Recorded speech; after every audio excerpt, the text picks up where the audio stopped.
উপাস আপনারা দেখতে পাচ্ছেন, এই যেগুলো এগুলো ভিক্ষুদের কক্ষ। এগুলো ভিক্ষুদের কক্ষ।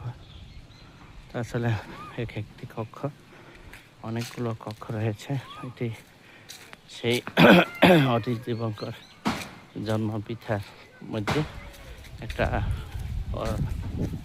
বিক্রমপুরী বৌদ্ধ বিহার। এখানে অনেক ঐতিহ্য ইতিহাস রয়েছে, আপনারা দেখতে পাচ্ছেন।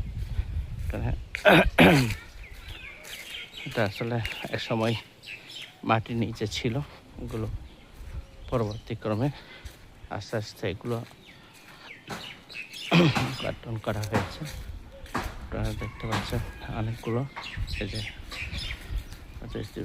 আপনাদেরকে দেখানোর জন্য আমি আজকে চলে আসলাম।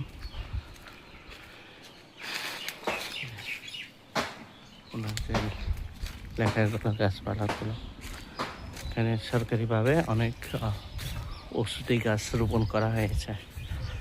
অনেক ওষুধি গাছ এখানে রোপণ করা হয়েছে, বাগান করা হয়েছে। এখানে অনেক মানুষ সমাগম হয় শুক্রবারে, বিশেষ করে। দেখেন, আমরা 3জন মানতে আসলাম। তো